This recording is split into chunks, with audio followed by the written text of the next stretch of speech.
Assalamualaikum. Semoga kita selalu diberi kesehatan panjang umur serta rezeki yang melimpah. Jangan lupa like subscribe channel ini. Langsung saja ini dia kisahnya. Perkenalkan, namaku Mirna, usiaku 40 tahun. Aku seorang ibu rumah tangga. Aku memiliki 2 anak dari pernikahanku dengan suamiku Sarif. Anakku yang pertama laki-laki namun ia sedang kuliah di Jakarta. Dan yang kedua masih kecil sekitar umur 5 tahun. Kami hidup di desa. Singkat cerita, waktu itu sudah 2 minggu suamiku tak kunjung pulang ke rumah. Aku bingung karena sudah tak punya uang. Aku menelpon suamiku untuk pulang. Halo, assalamualaikum pak. Waalaikumsalam mah. Pak di mana? Kapan pulang? Aku sudah tak punya uang untuk makan sehari-hari, ucapku. Mah, nanti gajinya belum turun. Terus gimana ini pak, ucapku. Cari pinjaman aja mah. Nanti kalau bapak sudah gajian bapak ganti, ucap suamiku. Ya sudahlah pak. Aku pun menutup obrolanku dengan suamiku di telepon. Aku baru ingat kalau aku punya simpanan uang di bawah kasur. Aku pun segera mengambil uang simpananku. Begitu aku mengambilnya dan menghitung jumlahnya, ada sekitar 400.000. Aku merenung sejenak sambil memegang uang di tanganku. Dengan uang segini, bagaimana jika aku berjualan pecel dan gado-gado? Lumayan untuk memenuhi kebutuhanku sehari-hari. Selama suamiku tak pulang, akhirnya aku memutuskan untuk berjualan. Aku pergi ke pasar dengan membawa anakku, membeli bahan-bahan untuk aku berjualan.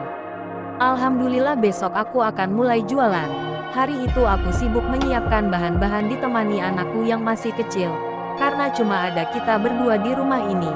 Pagi tiba aku membuka warung di depan rumahku. Aku berjualan pecel, keredok dan gado-gado. Alhamdulillah hari pertamaku jualan rame dan berjalan lancar. Sampai tetanggaku bilang, Bu Mirna, gado-gado sama keredoknya enak. Kenapa enggak dari dulu Bu Mirna jualan? Ucap tetanggaku yang merasa senang dengan rasa jualanku. Aku hanya tersenyum dan bilang makasih banyak Bu. Sekitar jam 4 sore aku tutup dan berangkat ke pasar membeli bahan-bahan untuk menyiapkan jualanku besok. Aku langsung menyiapkan bahan-bahan untuk besok aku jualan. Terasa lelah dan capek karena tak ada yang membantuku. Namun di sisi lain aku berpikir aku harus bisa mandiri. Harus bisa menghasilkan uang untuk memenuhi kebutuhanku jajan anakku. Agar tidak terus bergantung kepada suamiku.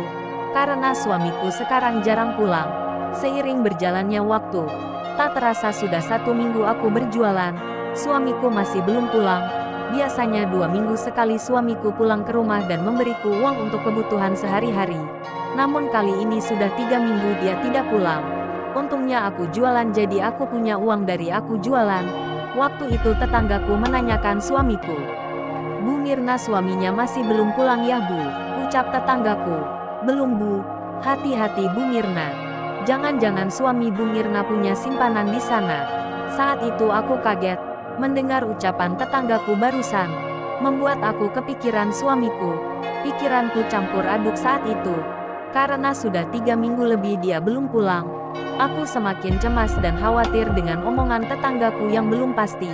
Namun ada kemungkinan itu bisa terjadi kepada suamiku. Karena tidak biasanya dia tidak pulang selama ini. Biasanya 1 minggu atau 2 minggu dia pulang ke rumah. Namun ini sudah hampir 1 bulan dia tak kunjung pulang. Singkat cerita, waktu itu sekitar habis maghrib akhirnya suamiku datang. Tok-tok, assalamualaikum. Waalaikumsalam. Aku berjalan membuka pintu rumah. Pas aku buka pintu, astaga bapak. Iya mah. Aku berpelukan menyambut kedatangan suamiku dengan penuh rasa senang dan bahagia. Seperti biasa dia bermain dengan anak. Tak berselang lama suamiku bertanya, "Ma, kamu sekarang jualan?" "Iya pak, mama sekarang jualan." "Jualan apa ma?" "Pecel, keredok sama gado-gado." "Ma, maaf bapak enggak bisa ngasih uang gede. Bapak cuma ada uang segini. Ada 200.000 buat mama. Pak, hampir sebulan bapak kerja dan enggak ngasih uang." "Memang uangnya kemana pak?" ucapku. "Uangnya habis pakai bayar kasbon mah," ucap suamiku. Aku hanya diam. "Ya sudahlah, enggak apa-apa, aku juga sudah dagang kopa." Suamiku tersenyum manis kepadaku. Seperti biasa kami berbincang dan mengobrol malam itu. Tiba-tiba HP suamiku berbunyi, ada telepon masuk. "Pak, itu HP-nya ada yang menelpon." "Bawa sini mah HP-nya." Saya bawa ke suamiku. Namun suamiku tak mau mengangkatnya. Aku heran dan bertanya-tanya. "Pak, angkat teleponnya." "Sudah, biarin mah, jangan diangkat, nggak penting." Malam itu kami sudah tertidur. Aku terbangun mendengar suara HP suamiku yang berbunyi. Aku mengambil dan mengangkatnya. "Halo sayang, kenapa teleponku tak pernah kamu angkat? Ini siapa?" ucapku. Seketika itu teleponnya langsung dimatikan. Aku syok dan tidak menyangka ternyata suamiku punya wanita lain di luar sana. Aku merasa sedih dan sakit hati melihat suamiku yang telah mengkhianatiku. Selama ini aku selalu percaya dan sabar kepadanya. Aku menangis malam itu. Aku pun kembali melanjutkan tidurku. Pagi tiba. Suamiku sudah rapi. "Pa, mau kemana?" "Sudah rapi. Bapak mau berangkat ke proyek mah." Tumben banget, Pa, biasanya 3 atau 4 hari di rumah. Kok sekarang udah mau langsung pulang ke proyek?" ucapku. "Iya mah, karena ada urusan penting di sana," ucap suamiku. Aku yang sudah tahu dia punya wanita lain di sana, hanya diam tidak menanyakan kepada suamiku. Sebab jika aku menanyakannya kita pasti akan ribut hari itu. Aku mengalah dan diam. "Mah, Bapak berangkat ya," ucap suamiku. "Iya Pak." Hati-hati seperti biasa aku mencium tangan suamiku. Saat itu aku hanya bisa menahan tangisanku, kesedihanku dan rasa kecewa kepada suamiku. Pantas kamu tak pernah pulang dan tak pernah bawa uang. Singkat cerita, waktu itu ketika aku belanja di pasar aku bertemu dengan mantanku namanya Amim. Mirna." Amim, gimana kabar kamu Mir?" ucap Amim. "Alhamdulillah aku baik. Kamu sendiri gimana?" ucapku. "Alhamdulillah sama baik Mir. Tak menyangka kita bisa bertemu kembali," ucap Amim sembari tersenyum manis kepadaku. Aku hanya tersenyum. Pertemuanku dengan Amim membuat kenangan yang sudah lama aku lupakan hadir kembali dalam ingatanku. Hari itu aku pulang diantar oleh Amim. Di perjalanan aku mengobrol dengannya. Aku tak menyangka kalau dia sudah lama berpisah dengan istrinya. Namun ia sukses menjadi penjual ayam. Tak lama sampai di depan rumahku. Aku turun dari motor. "Mim, makasih banyak sudah mengantarku." "Sama-sama Mir. Mim, aku boleh minta nomor teleponmu?" ucapku. "Buat apa Mir? Kalau suamimu tahu dia bisa marah." "Mir, janganlah," ucap Amim. "Kamu tenang aja Mim, suamiku sudah lama tak pulang, nanti aku ceritakan semuanya sama kamu. Aku butuh teman untuk sekedar bercerita atau mengobrol," ucapku. "Tapi Mir, sudah mana sini minta nomor kamu." Akhirnya aku mendapatkan nomor telepon Amim. "Ya sudah, makasih ya Mim." Seiring berjalannya waktu tak terasa sudah 1 bulan suamiku tak pulang. Aku sudah menelponnya memintanya untuk pulang namun dia tak kunjung pulang ke rumah. Aku merasa sedih dan kesepian karena dia sibuk dengan wanita simpanannya di kota. Kesedihanku mengingatkan aku kepada Amim. Akhirnya aku menelponnya. "Halo, assalamualaikum." "Waalaikumsalam. Ini siapa?" ucap Amim. "Ini aku Mirna." Malam itu aku berbincang dan mengobrol dengan Amim di telepon. Aku meminta Amim untuk bertemu di pasar besok sore. Amim mengiyakan ajakanku. Sore tiba seperti biasa aku menutup warungku dan berangkat ke pasar untuk belanja. Di perjalanan aku merasa ada yang aneh dengan hatiku. Aku merasa cinta yang sudah lama hilang kini tumbuh kembali untuk Amim. Tak lama setelah aku selesai belanja aku bertemu dengan Amim. Akhirnya kami bertemu di tempat yang kemarin kita bertemu. Tak lama Amim mengajakku jalan-jalan, aku hanya tersenyum dan mengiyakan ajakan Amim. Singkat cerita, waktu itu sekitar jam 9 malam kami memutuskan untuk pulang ke rumah. Namun di perjalanan saat kita mau pulang tiba-tiba hujan turun cukup deras. Akhirnya aku dan Amim menepi untuk berteduh. Waktu itu aku dan Amim saling bertatapan. Tatapan Amim yang tajam dan menggoda membuatku jatuh hati untuk yang kedua kalinya. Aku merasakan kenyamanan dan kehangatan saat bersamanya. Entah ini jatuh hati atau jatuh cinta. Bahkan aku sendiri bingung mengartikan perasaanku sendiri. Sudah jam 10 malam namun hujan belum juga berhenti. Melihat anakku yang sudah mengantuk, aku pun melanjutkan perjalananku untuk pulang secepatnya. Meskipun hujan belum berhenti, sampailah aku di rumah.